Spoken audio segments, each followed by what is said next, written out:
Voilà. Bonjour, donc ils sont là, donc, le couple Kalala, l'évêque Kalala et son épouse, le pasteur Julia. Donc ils sont bien arrivés à Bruxelles donc, ce matin donc, pour la grande conférence de Bruxelles, Moisson 2000. Bonjour évêque, bonjour pasteur Julia. Oh, bonjour, bonjour. Comment allez-vous? Oh, très bien. Très bien. Est-ce qu'on peut savoir pourquoi est-ce que vous êtes ici? Pourquoi est-ce que vous êtes arrivé à Bruxelles? Oh, on est venu à Bruxelles pour répondre au grand rendez-vous du Saint-Esprit. Il s'agit de la moisson de vie. Moisson de vie. Ouais. Ok, donc c'est un grand rendez-vous, le grand rendez-vous du Saint-Esprit. Voilà. Donc ça veut dire que c'est le Saint-Esprit qui a convoqué ça. Justement, un rendez-vous à ne pas manquer. À ne pas manquer. Justement. Donc on invite tout le monde, c'est une entrée payante, une entrée gratuite. Je vous dis, ce sera vraiment une grande retrouvaille. D'accord. Et le Saint-Esprit sera au rendez-vous. Il va faire des choses incroyables, mais vraies. D'accord. Et qui est-ce que vous attendez dans ce rendez-vous?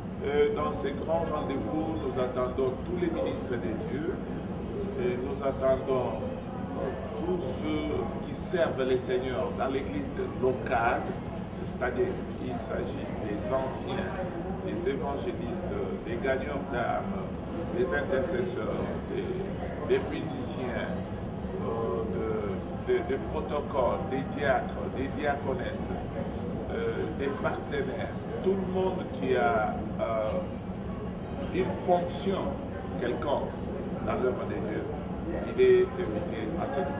Donc en réalité c'est le rendez-vous pour tout le corps du Christ. Voilà, voilà. D'accord. Et alors, c'est quoi le programme? C'est quoi vos objectifs? Mes objectifs, en fait, d'abord, il est à noter que la moisson 2000 a deux phases, vous savez. D'accord. Il y a premièrement la grande conférence des leaders où nous allons équiper tous les invités pour la grande moisson.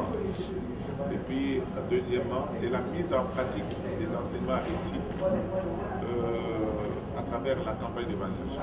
Tout le monde qui aura été formé, il va aller dans sa commune, dans son quartier, gagner des âmes pour les seigneurs et les amener à la grande campagne d'évangélisation où nous prierons pour les malades et pour tous celui qui a des problèmes, afin que ceux-là qui n'ont jamais connu le Seigneur Jésus puissent les découvrir et aussi donner leur vie au Seigneur Jésus. D'accord.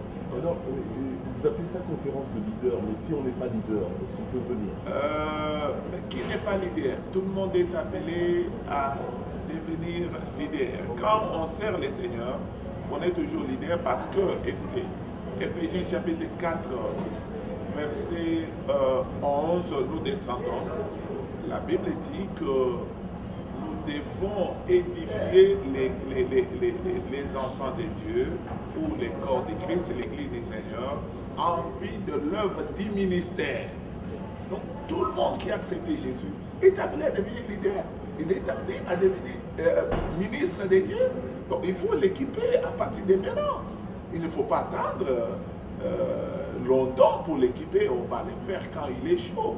Et il faut aussi les positionner, il faut aussi lui donner des informations suffisantes pour qu'il comprenne ce qu'il doit faire dans les jours à venir, qu'il ne se dise pas seulement qu'il est appelé à accepter Jésus et à rester seulement simple chrétien, mais un jour il est appelé aussi à annoncer la bonne nouvelle, à devenir ministre à l'Église. D'accord. Donc, ça veut dire que la conférence des leaders, elle est donc ouverte à tout le monde. À tout le monde. À tout le monde. D'accord. Donc tout le monde est bienvenu. Tout le monde est bienvenu, même, j'irai encore plus loin, même les chrétiens, ils sont invités parce que nous formons un royaume de sacrificateurs. Tout le monde qui est en Christ, il est sacrificateur du Seigneur. Tout le monde est invité. Alors il y a beaucoup de questions qui se posent, et entre autres, les âmes qui vont être gagnées, comment aller où?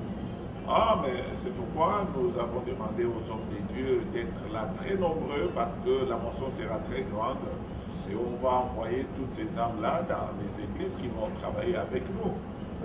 C'est ce qu'on a toujours fait partout. Ici, on n'a pas une église à Bruxelles. Donc ce n'est pas pour commencer une non, je n'ai pas ces programmes-là.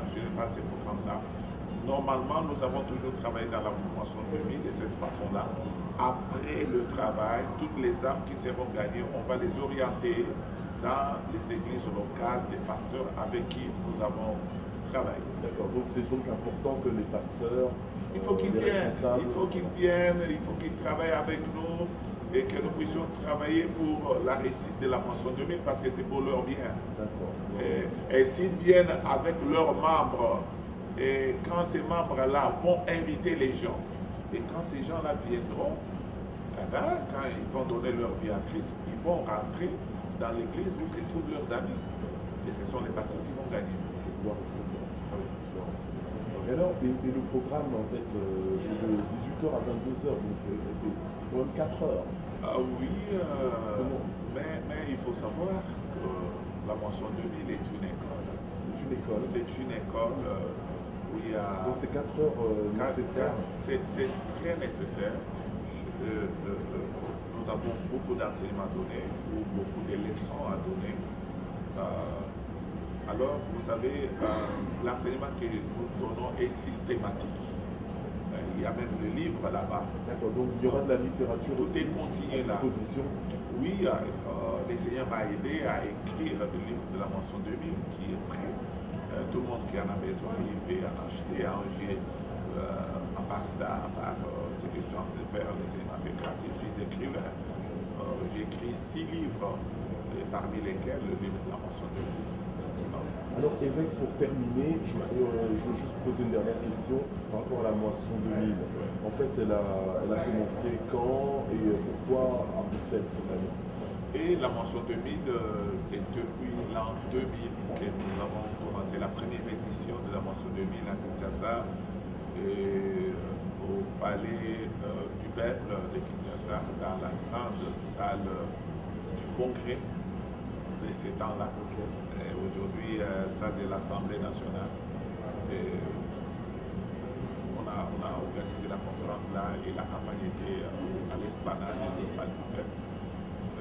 Aujourd'hui, nous organisons 16 ans. Et je vais vous dire que la moisson de l'an 2000, c'est la vision que le Seigneur m'a confiée. Et tout le monde va découvrir ensemble avec moi que ce n'est pas la pensée humaine. Et quand je vais exposer la vision, tout le monde se sentira interpellé. Et tout le monde se verra concerné par la vision. Et c'est ça même la vision authentique de l'Église du Seigneur.